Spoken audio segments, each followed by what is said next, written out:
Добар ден, драги гледачи. Ова е емисијата Тоа е фудбалот, втора епизода. Одново сме заедно со колегата Бранко Чупески, а меѓу нас е нашето славно фудбалско име Саша Чирич. Меѓу двајцата ќе биде подложен на вкрстено испитување. А првото прашање е дали имаш допирни точки со фудбалот, со светсково првенство? Поодамна не сме се виделе. Добар ден и поздрав до вашите гледачи. Вака се после заминување од функцијата на директор на фудбалска репрезентација на Македонија задниве 5 години, сум ориентиран малку на друг бизнис, на малце земавме, што викат германци, Абштанд, растојание малце од фудбалот. Меѓутоа, тоа не значи дека комплетно го запоставив, туку и нормално секој се прати, што е од фудбалот, од фудбалскиот живот. Нормално иде светско првенство, сакале или не, сите се инволвирани, сите љубители на фудбал се инволвирани у тоа да се концентрираат, прогнозираат, типуваат што ќе биде, како ќе биде.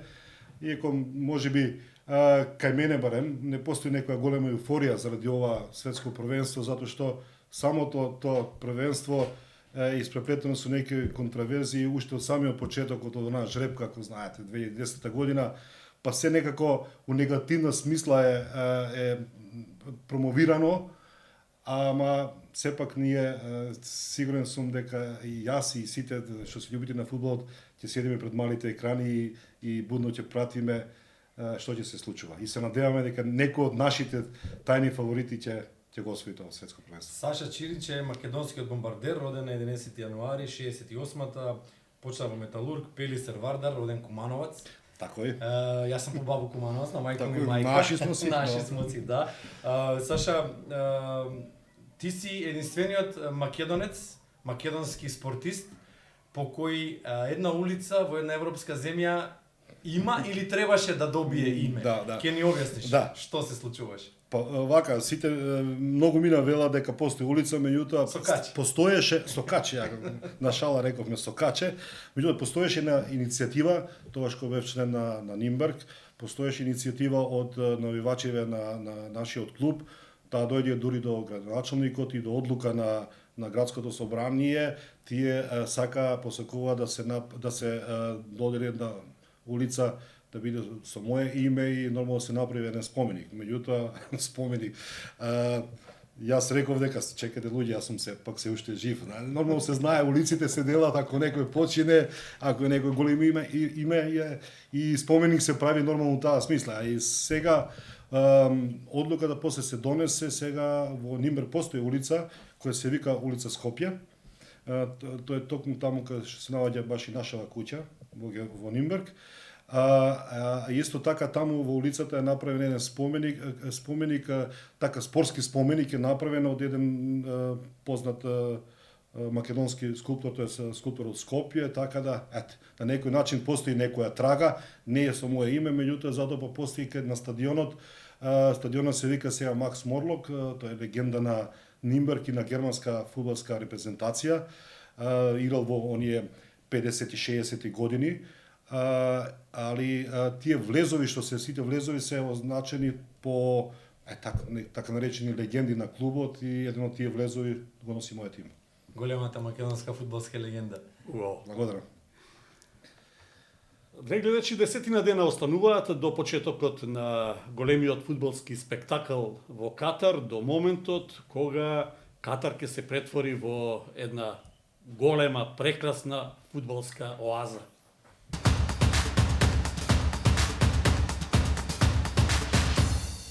Овој подкаст немаше да биде возможен доколку ја немавме поддршката на нашите пријатели од Златна Копачка, на кои им сме неизмерно благодарни.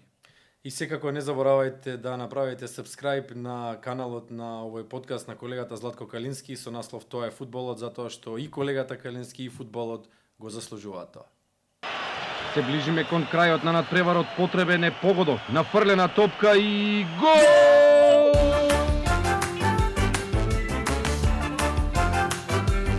Секој голем играч има своја прослава, особено кога тикетот е добитен со најголемите коефициенти во Златна Копачка.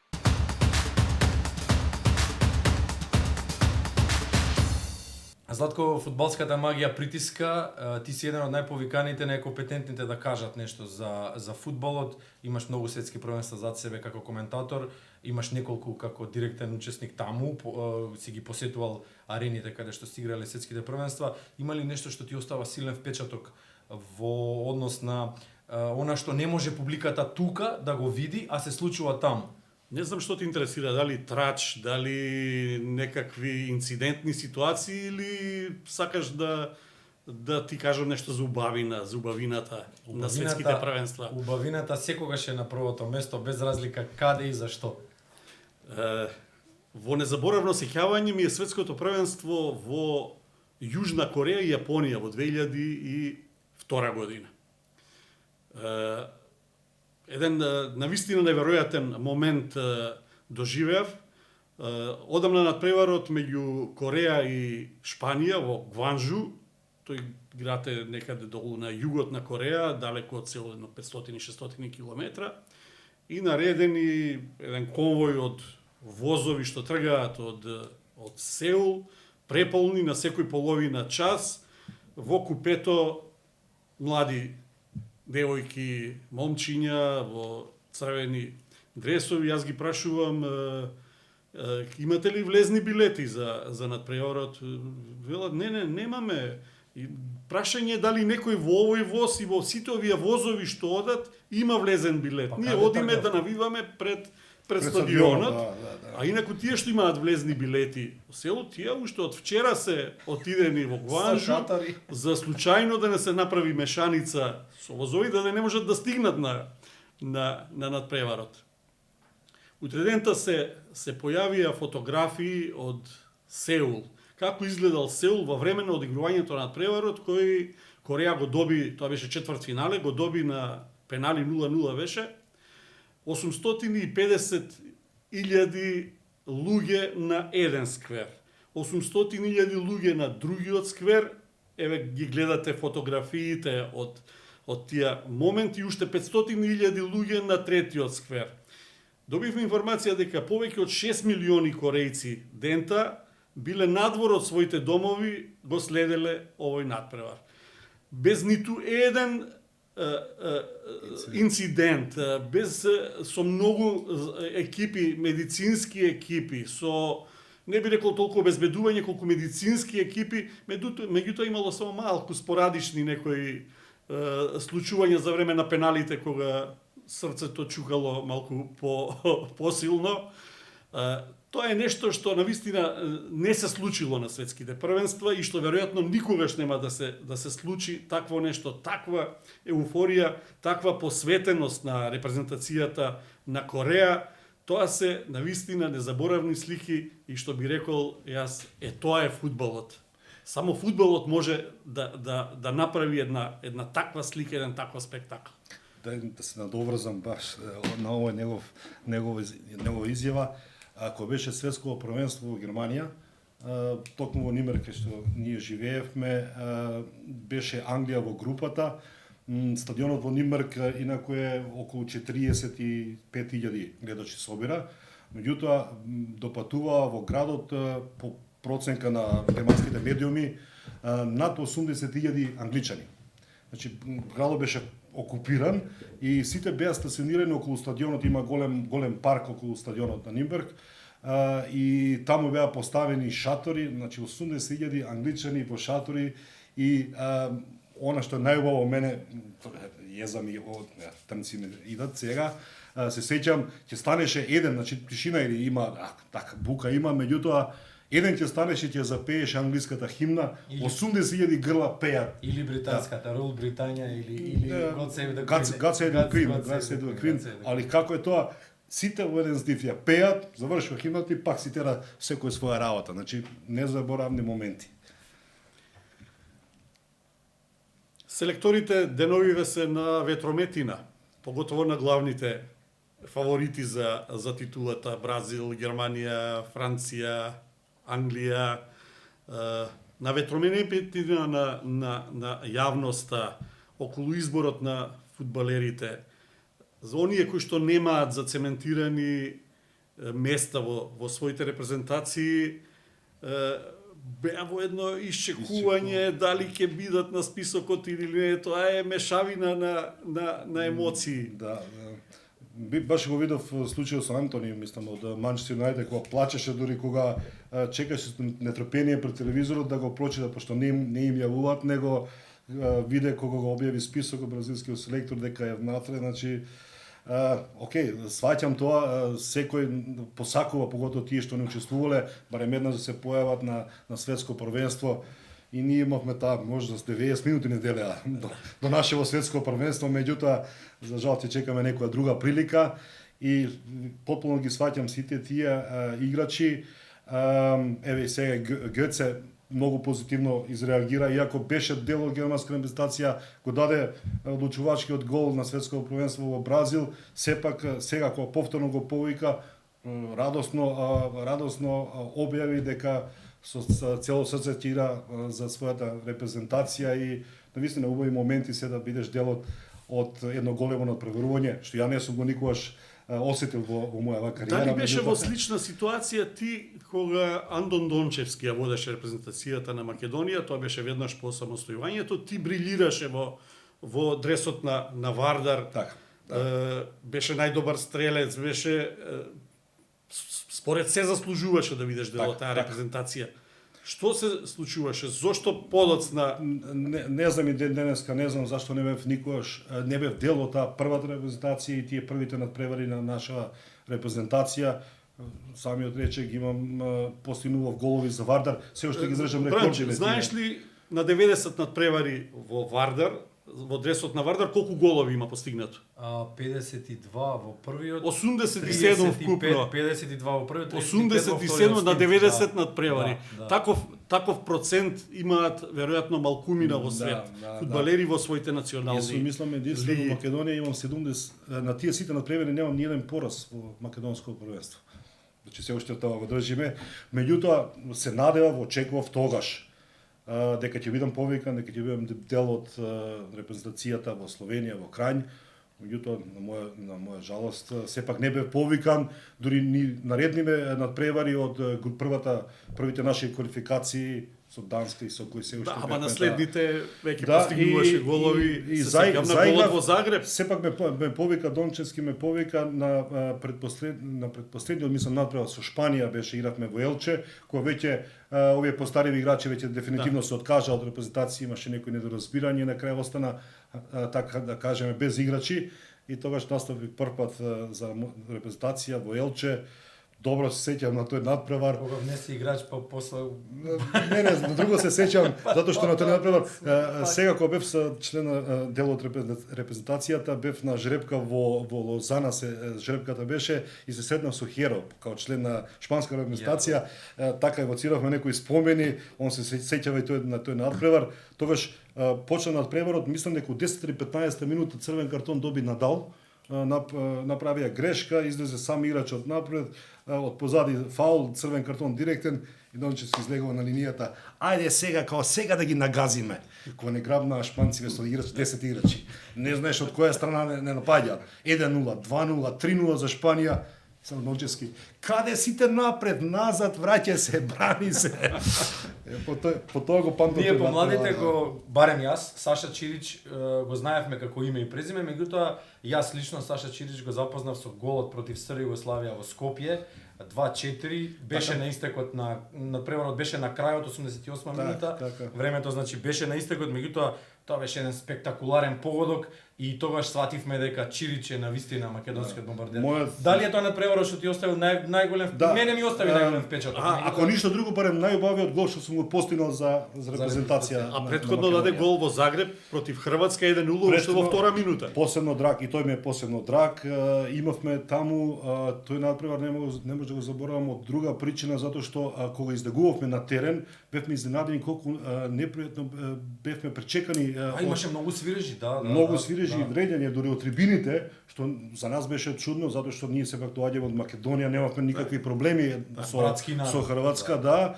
Океј, водевме 1-0, со мојот гол свртелни на 2-1, Джеко Шеновски 2-2, сепак Бобан со прекрасен гол, слободен удар 3-2 дојде, даде гол и не победија. Меѓутоа После кој игравме со надпреварите со СР Југославија, изгубивме у Белград 3-1. Таму тој гол од пеналот да го дадов, да. И во Скопје после 4 дена изгубивме 4-2. Така да дојде ситуација каде што Хрватите зависеа од надпревар против нас. Меѓутоа ние не го заборавивме тоа што се случуваше таму во Загреб, така да кога дојдоа, навистина изгинавме на теренот и одиравме 1:1 против еден фаворит и Хрватите со тој надпревар ги изгубија сите шанси за пласма на светско првенство. После имавме уште еден надпревар со Ирска, кој исто така завршивме работа на СР Југославија, фактички СР Југославија го искористи тој момент и Ирците отидоа во бараж да играат со Иран.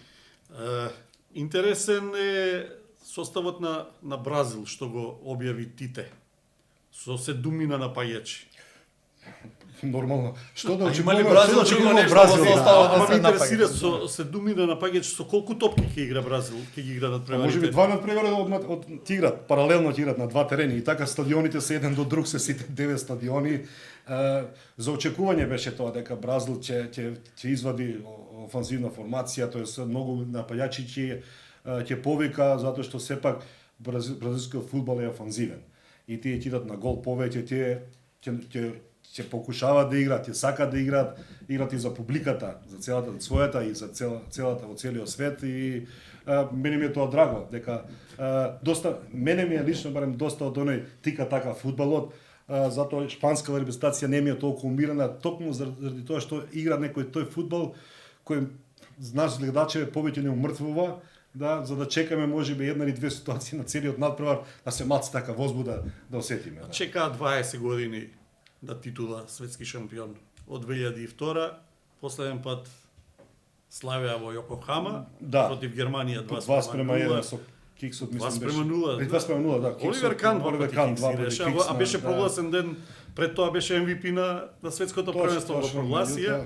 Затоа не треба прерано ништо да се направи, можеби го оптоварија со тоа бранеше феноменално. И Балак не играше тоа. Не играше Балак, беше доби втор жолт картон против баш тие Кореја. одлучувачки моменти грешки ги направи, за жал ги направи Кан и Роналдо се сепак Роналдо, не може да го фатат и два Кана да бранат. Тоа беше Роналдо, Ривалдо и Роналдиньо.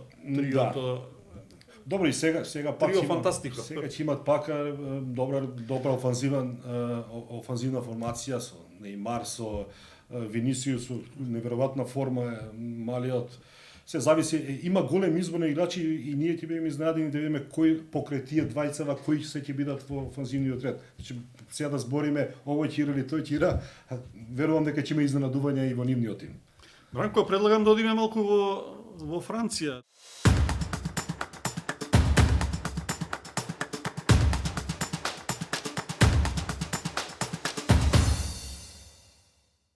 Ало Парис, добар ден.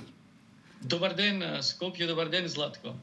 Тоа е препознатливиот глас на Тони Гламчевски, долгогодишен дописник на Македонската радиотелевизија од Франција.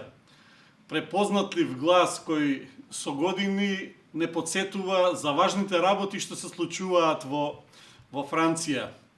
Верувам дека се сеќаваш, се запознавме на светското првенство 98 година во Франција, во прес-центарот во Парис. Многу време мина од тогаш. Од тие прекрасни денови, фудбалски денови што се случуваа.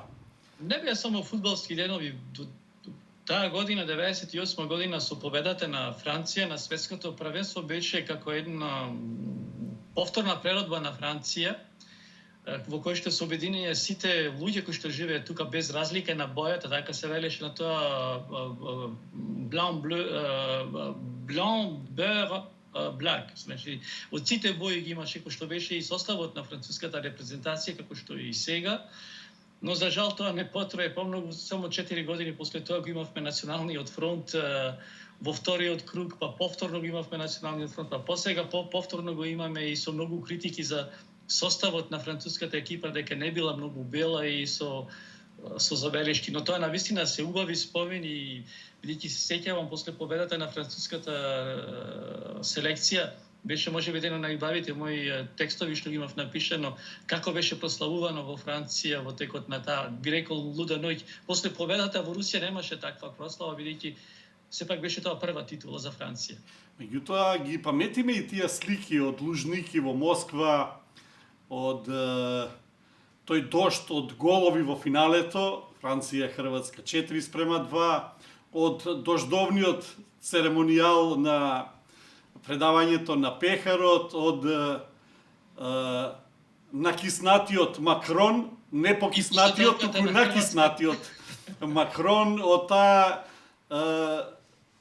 еуфорија во која што беа фудбалерите на Франција, исто така жива вода до гола кожа, мокри. Сето тоа се слики за историјата на францускиот спорт. Тоа е точно, Златко, нависе тоа беше и ново доживување, иако ние дома тука повеќе треперевме за Хрватска, секој пат навивавме кога Хрватска ќе го постигнеше голот, иако сме ние половина македонци, половина французи дома. Да не те слушнат соседите. Некаде не влечеше тоа што беше за Хрватска, некоја, да би рекле, носталгија за југословенскиот фудбал. Добро, да одиме на она што е денес во Франција. Какво е расположението во земјата на светскиот фудбалски шампион? Во моментов јас се враќам од Македонија, поминувајќи низ Хрватска. Насекаде видов во Хрватска на бензинските пумпи, во продавниците шалови, реквизити за навивачи. Во Франција не може да се почувствува некоја поголема еуфорија. Франција како да е малку опфатена од некој вид на протести, на негодување за тоа што светското првенство ќе види во Катар. Може би веќе видовте веста дека во Катар ќе отпатуваат 10.000 француски навивачи, пропратени со 300 официјални представници на Министерството за внатрешни работи, односно полицајци и жандарми кои што ќе се грижат за обезбедувањето. Тоа го соопшти амбасадорот на Франција во Катар. Не кажа дали тие навивачи нивното патување ќе биде платено за Катар од страна на Катар или пак самите ќе си ги платат билетите. Тоа е интересно, бидејќи сигурно слушате дека Катар исто плаќа билети за навивачите. Ако се сеќавате за светското првенство во раковет, па дури и увезе навивачи да навиваат за нивната селекција, кој што отиде многу далеко и беше повеќе составен од балканските земји. Но овој пат во Франција постои некоја резервираност. Иако сакаат да се и францускиот амбасадор во Катар сакаше на некој начин да ги осигура катарците дека Франција официјално нема да го бойкотира светското првенство, иако имаше такви повици, меѓу кои најмногу одекна повикот на еден од најголемите француски фудбалски звезди и сега актер Ерик Кантона, кој што има големо влијание во Франција, иако многу не играше во француската репрезентација. И не само тој, бидејќи многу политички раководители, посебно од групата на зелените, социјалистите, односно левицата, како и општини, повикаа да се бойкотира светското првенство во Катар заради различни причини. Едните поради тоа дека имаше експлоатација на работници при изградбата на стадионите, другите дека не е воопшто еколошко, дека не се почитувале човековите права и така натаму. Значи, може би ова е едно од најполитичките случувања што се околу фудбалот, и при тоа се заборава многу на влоговите што се за фудбалот, на големо леснување овде во Франција, бидејќи најголемиот француски телевизиски канал, односно медиумска куќа TF1, сигурно ја знаете кога бевте во Франција, таа ги има откупено правата за дифузија на светското првенство, а до денес изутринава нејзините главни програми не беа пренесувани на канал САТ, тоа е на канал Плюс, другиот голем гигант во Франција за пренос на спортски надпревари. И тоа значеше дека нема да има многу видливост, рекламите сигурно ќе паднеа, цените на рекламите, се поставуваше прашањето дали ќе бидат откупени, а од друга страна многу општини, како што најави дека бойкотираат, нема да има големи видеобимови на плоштадите. Да, што значи Лил беше, нели, од Лил почна таа кампања на која се придружи и Париз, и Бордо, и уште некои градови. Меѓутоа читав едно интервју деновиве на Дидие Дешан, вели, јас сега вика ќе го кажам своето мислење, некако како обичен граѓанин, туку како селектор на една репрезентација учесник, па се знаеше уште пред 10 години дека Катар ќе биде домаќин на ова светско првенство и дека со тоа што нема да има такви големи скринови, не мислам дека ќе се намали бројот на гледачите. Тие истите што би биле во фан зоните ќе бидат дома или ќе бидат во бистроата и ќе го следат светското првенство.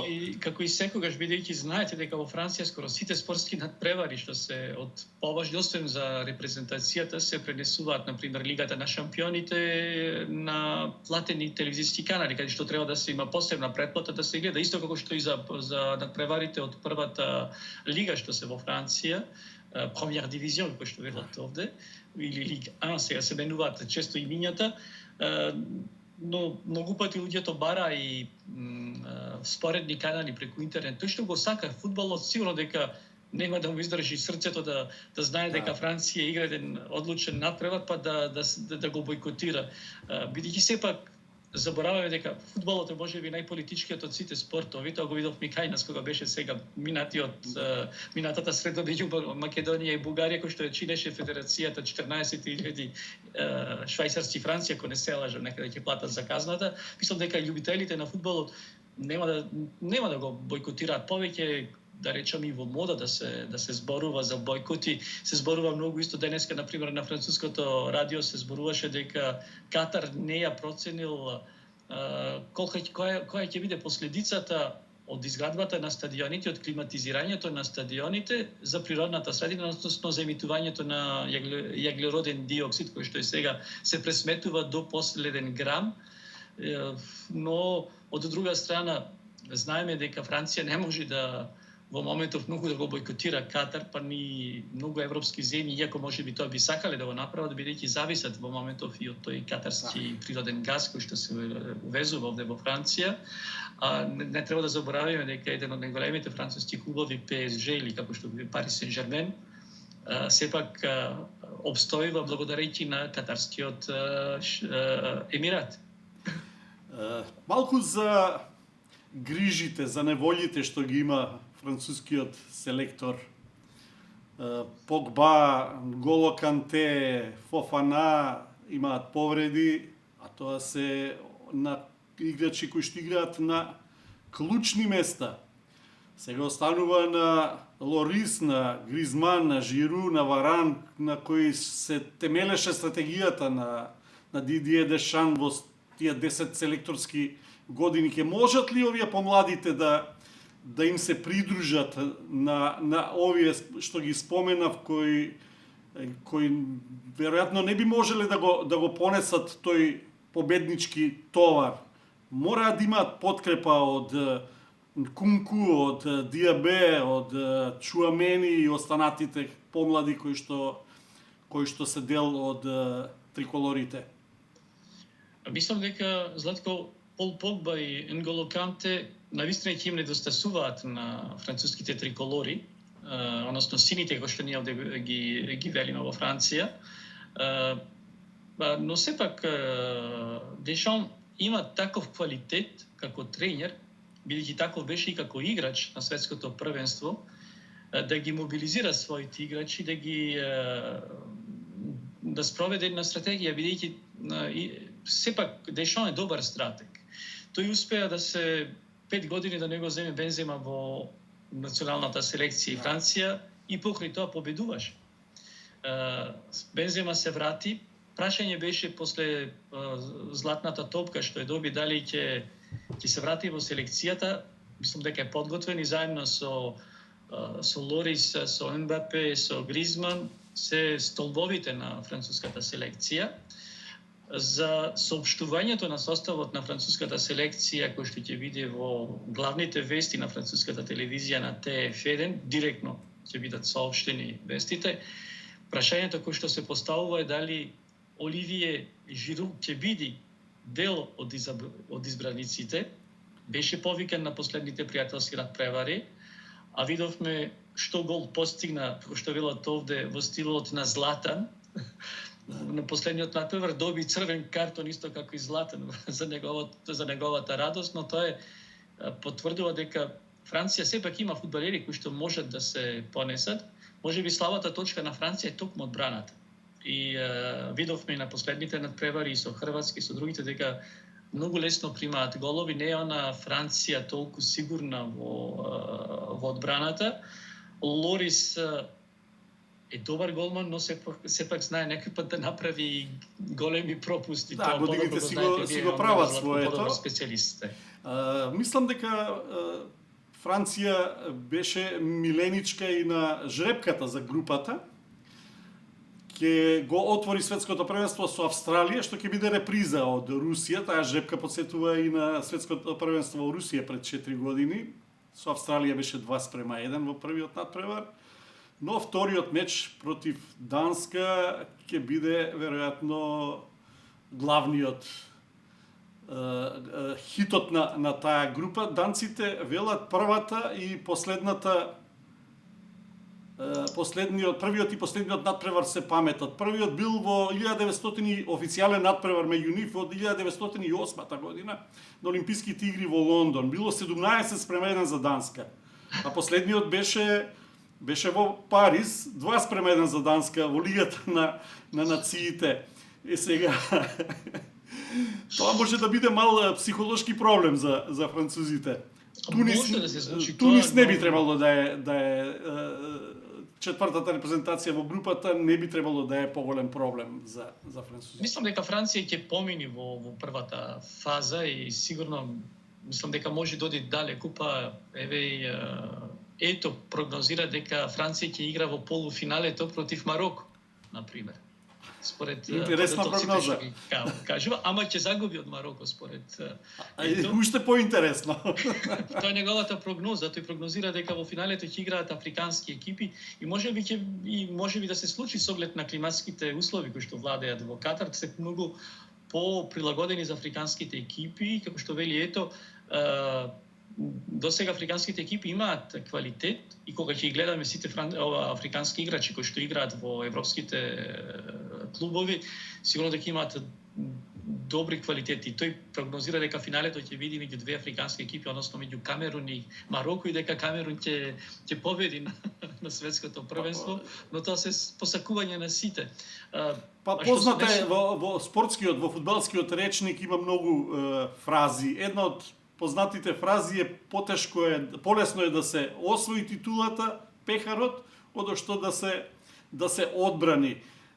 Затоа и Франција ставена во еден историски контекст, дали ќе биде третата репрезентација покрај Италија и Бразил кои што ги одбраниле титулите. Меѓутоа, во историјата на францускиот фудбал има историски контроверзи, поларизирана француска историја.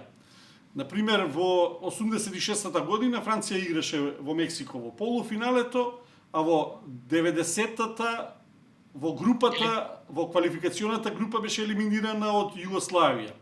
За светското првенство 94-та во групата беше елиминирана од Бугарија со оној гол на Костадинов на паркот на принцовите во последна минута која што ја стави Франција во очај. Во 2006-та Франција стигна до финалето, можеби ќе го освоеше пехарот ако не беше оној испад на Зинедин Зидан. За во 2010-та во Јужна Африка Франција не ја помина групата, освои само еден бод без постигнат гол, што беше еден трагичен епилог на учеството на Франција на тоа светско првенство. Мислам дека ова сега нема да се случи. Франција сепак има фантастичен тим, како и да е. Имаше фантастичен тим и во Кореја. Кога беше, да, но сепак не успеа да оди подалеку од квалификациите. Исто како и во Јужна Африка, бидејќи скоро истите играчи беа кои што игра и предходно. Се зависи и од менталитетот кој што ќе биде ставен во игра, бидејќи, како што реков, Дидие Дешон има такви квалитети да ги мотивира своите играчи кога е потребно. Иако на последните пријателски надпревари не беа толку убедливи, во Лигата на нациите. Неубедливи и се никој не се смелува да критикува сега меѓу нашите колеги, бидејќи често пати кога критикуваја, после новинарите си ги гризеја прстите, бидејќи посебно познато е околу 98 кога беа светски шампиони, тактиката што беше избрана од тогашниот селектор беше во целост критикувана и нападната од најголемиот спортски весник во рекол и во светот, Лекип. Нешто слично беше и за во Русија, бидејќи играе некој дефанзивен фудбал базиран на контранапади на брзината на Мбапе.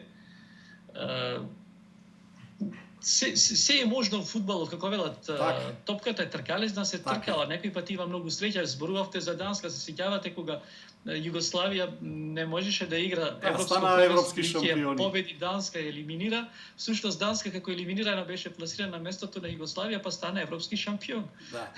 Се е можно во фудбалот. Да, Франција ми е во прекрасно сеќавање, бев на светското првенство во 98 година, бев на европското во 2016 и чувството беше исто. Сите оние гледачи што не можат да одат на стадион, во сини дресови, одат во бистроата, носат француски знамиња, на секои 10 минути ја пеат химната, ке запее еден и ечи целиот кварт ја пеат химната, гледајќи ја на телевизија, гледајќи го надпреварот, создавајќи една фантастична атмосфера на припадност, на патриотизам. Мислам дека ќе биде слично и сега, и дека Франција ќе биде еден од главните фаворити и од хитовите на ова светско првенство.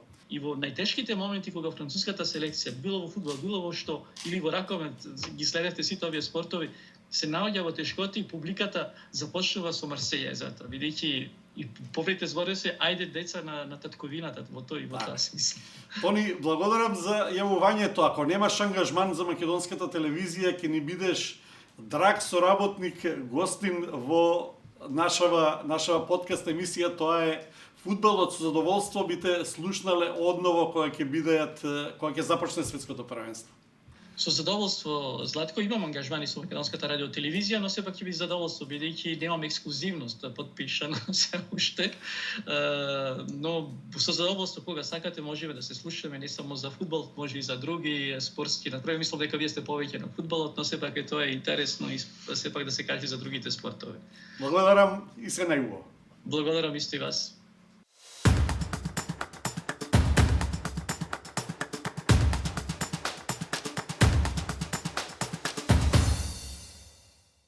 Дешам секогаш е бил прагматичен. Сега го објави составот, списокот на играчи. Прагматичен бил во неговиот избор, секогаш инсистирал на играчи кои што ќе бидат тимски играчи, кои ќе играат за тимот. Секогаш ги често изоставувал талентирани фудбалери кои инсистирале на индивидуалноста.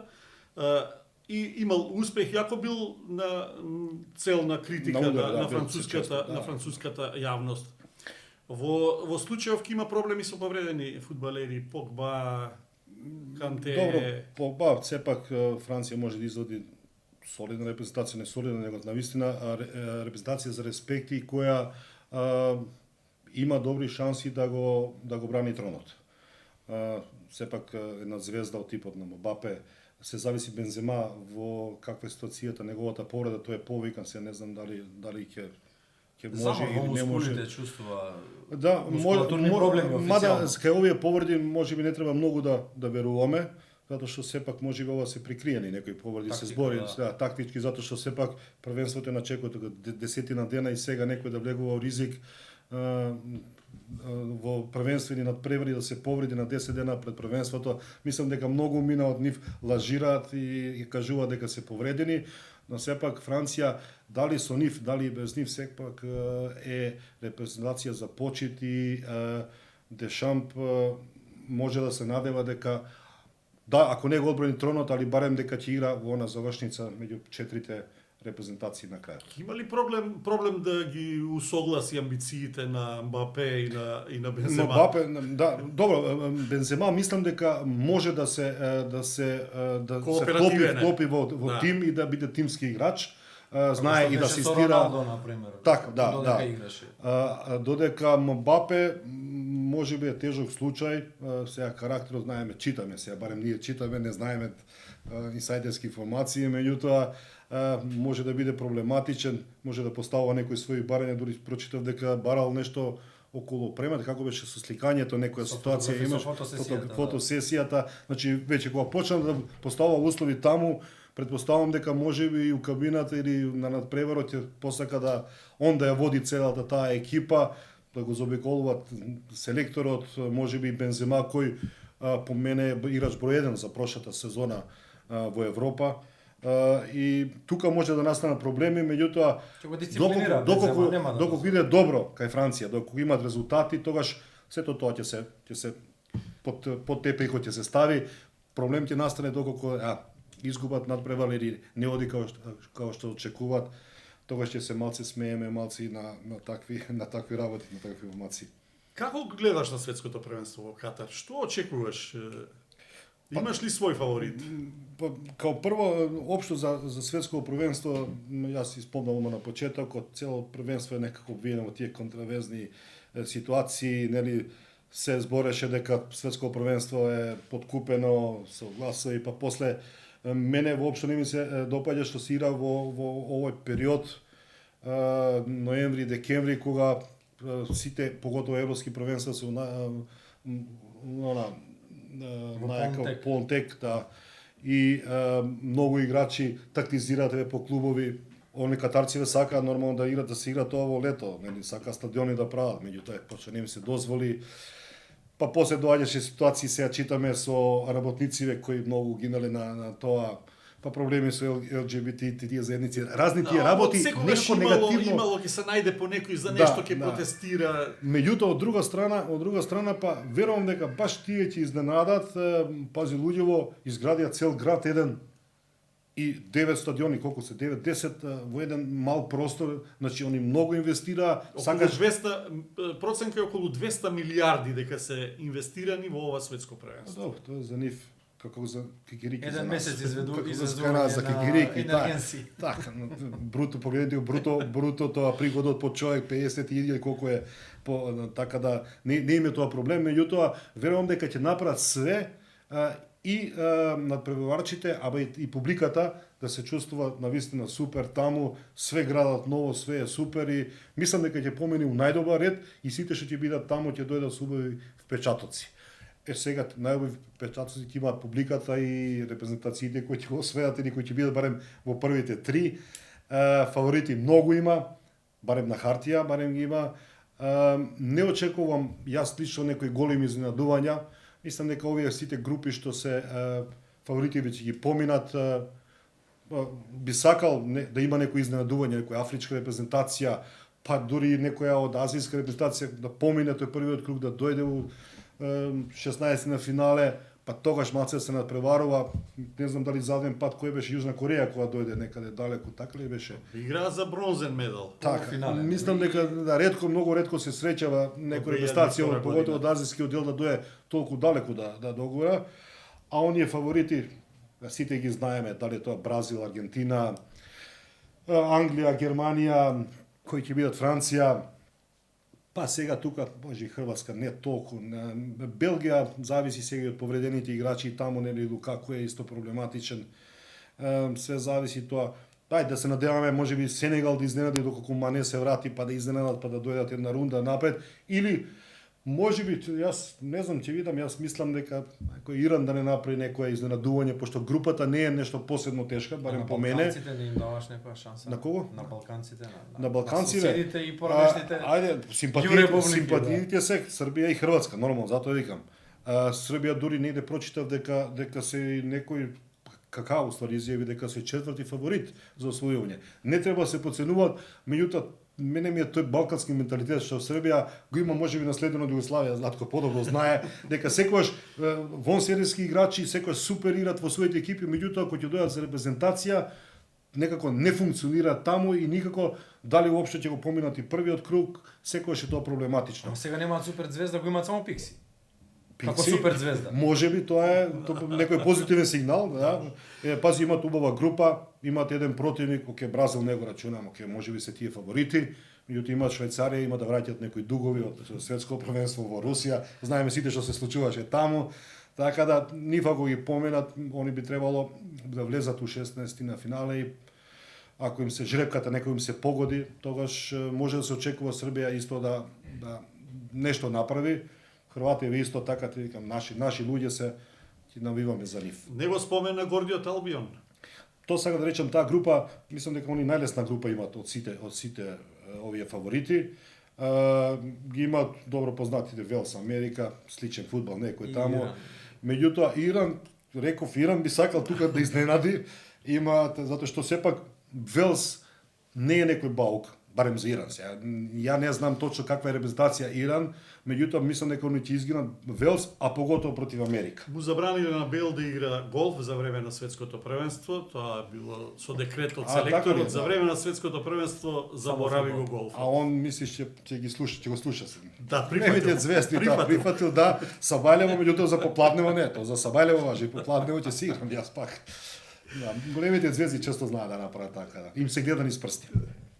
Пред малку закатнавме малку околу фатаморганата, околу контроверзите што се случуваат. Па да, најконтроверзна е можеби изјавата на Сеп Блатер кој што изјави дека Катар практично го има купено светското првенство преку Мишел Платини, односно Саркози притискал на гласовите на УЕФА, каде што Платини беше прв човек и потоа Платини разговарал со Блатер дека ова се спекулации, не може да знаеме дека практично катарците со пари го имаат добиено ова светско првенство, се спомнуваат авиони купени, платено патување на навивачи, 6 милиарди долари купени борбени авиони неколку месеци откако така, спонзорирање на околу 10.000 французи кои што треба да дојдат во Катар.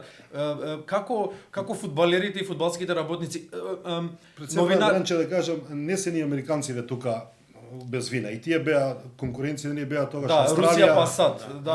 Австралија беше на ФИФА Русија Пасат да ги добијат светските првенства. Америка, Австралија, Јужна Америка и Јужна Кореја и Јапан требаше. Повтор, меѓутоа тие беа конкуренција. Сега американци или тие покушава. 100% сум убеден дека тие покушава, меѓутоа финансиски беа. Ева сега катарците беа појаки тука. Јас посакував или Австралија тогаш или Австралија и Катар да го добие, навистина. Затоа што сепак овие другите веќе и да видиме друга култура малку, да видиме како Австралија можеби малце подалеку беше, меѓутоа заслужува или Австралија или Катар навистина да го добие. Кој ќе патува во Катар? Кој ќе може да отпатува во Катар на светското првенство? Зборувам за обични луѓе, за навивачи. Во Катар ќе може да патуваат оние кои што се спремни да го жртвуваат животот за фудбалот, оние за кои што фудбалот представува магија. Во Катар ќе може да патуваат оние кои што сакаат да се појават на социјалните медиуми, на Инстаграм и на Фејсбук, а може да си дозволат. Селфи, може да си дозволат едно патување. Знаеш што, ја би рекол две врсти, две категории. Едната категорија тие со длабок джеб што се и што воопшто нема да размислуваат. Тоа е шминкерајот, на крај сакав тие да ги посочам. Селфи, окей, типови, да. Колку илјади евра што ќе ги чини патот во 20.000 евра се предпоставува дека ќе чини еден аранжман. Тоа се најминималните. И оние што сакаат да најзапалените одат, што би се позајмиле, што би зеле кредит за да одидат на светското во Катар, тоа е. Интересно ќе биде кај ќе ги сместа сите, пошто се прават села, шатори, специјални климатизирани затоа што па нема хотели, милиони по гости, милиони по, а нема толку. 8 стадиони по 50.000 просек нека е, тоа се 400.000 некоја бројка смешна. Во германскиот бил прочитав дека очекуваат катарци милиони по, они се 2,9, така нешто, 2-3 милиони се, да, 3 милиони влезници се продадени. Не, 3 милиони жители се они, а се очекуваат милиони по луѓе да дојдат, навивачи, туристи. 2 милиони ноќевања сега за сега се резервирани. Се букирани и околу 240.000 угостителски пакети. Ама верувам дека катарците ќе успеат у тоа, затоа што тие нема да жалат средства, ќе направат све, секој еден да биде добродојден и да се чувствува убаво таму. Имаш искуство со имаш една интересна анекдота со навивачите на Ирска кои што биле во Иран, ако не се лажам, беше приказната, да. Тоа беше во оној бараж кога ирците загубија од нас, па потоа мораше да одиграат бараж за пласман на големото надпреварување. Како одеше приказната? Беше поврзана со виното, во виното е вистината. Така. Тогаш кога испадна ирциве од директно пласман, отидов во бараж и се падна со азискиот представник да играат, а тоа беше репрезентација на Иран. Првиот надпревар во Ирска заврши 3:0 за ирциве и после кога требаше реваншот за се игра таму, иранците се размислуваат дали да дозволат да дојдат навивачи, оти знаат дека британските таму навивачи од островот се малце проблематични кои ќе се напијат. Меѓутоа они рекоа, окей, ќе ги пуштиме затоа што сепак нема кај да пијат кај нас. Алкохолот е строго забранет во Иран, така да ќе биде се окей кога не е пијан навивач, нема да прави проблеми. Ги пуштиме, мислам, околу 200 навивачи дојдат таму и на денот на утакмица идат на надпревар 200 пијани ирци, разголени горе, навиваат, се чудат иранците од каде, ај што ќе ги казнуваат, не од кај се напија. Ирците ти отишле во католичка црква, вино за причест нашли у подруми, све испиле. Резервите за 2 години. Тој што сака да пие ќе си најде, како и кај да е.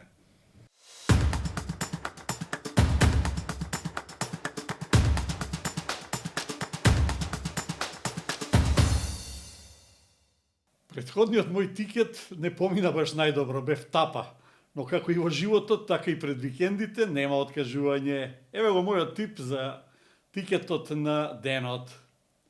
Ньюкасл Челси 2:1, Фулам Манчестер Юнайтед 1:1, Шалке Бајерн Минхен 1:3, Борусија Менхен Гладбах, Борусија Дортмунд 2:1, Лион ќе добие Ница со 2:1, Монако Марсеј исто така 2:1 и Аталанта Интер 1:1. Потребен е поен за победа. Прв сервис. Кейн, сет, меч. Победа!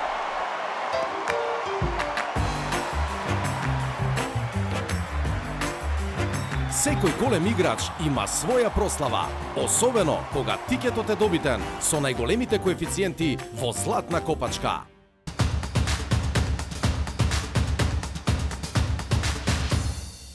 Блиску сме до крајот. Блиску сме до крајот на емисијата. За Германија дали ќе зборуваме, имаше интересна случка една и за Германија. Интересна случка, да, светско првенство кој беше во Нимберг баш тогаш, беше и Јапонија беше у група и како што реков, јапонците културен фин народ, а во Нимберг на плоштадот беше направено како беше дозволено на одреден број на тие штандови тезги. И една од тезгите добие да мој пријател босанец и си одлучи нормално, босанец, балканец ќе продава кебапи. И кај него иде во таа лепиња, малце ајварче, малце лукче, 5 чебапи и не знам 5 или 7 евра колку беше, сега не се сеќам баш точно. Му доаѓаат јапанци, доаѓаат група од 20 на јапанци и се доаѓаат и гледат се чудат, не знаеш што е. И еден доаѓа и на англиски excuse me, can I try one? Пробам еден и босанец, ево ти бал. Му дава, ој пробува 20 души чека, тој пробува. Као добро е, окей, се редат јапонци од 20 у ред, доаѓа првиот и вика one. И ој вика 5 бре, 5 иду. No, one. Абе 5, one, ево ти one. One, так, да, следејќи one. Каже ја брате, 20 јапанаца, каже со 20 чебапа продавам на пунео село. Ај, кам сме. Тоа е фудбалот, Златко. Тоа е фудбалот. Саша, ти благодариме за учеството. Ќе ни биде драго и во текот на светското првенство да те видиме во ова студио. Да, нема проблеми. Во благодарам и на колегата Бранко. Секогаш е задоволство, секогаш. И вам, драги гледачи, верувам дека со задоволство не следите. Следната емисија ќе биде наредниот петок во исто време, непосредно пред почетокот на светското првенство. Пријатно.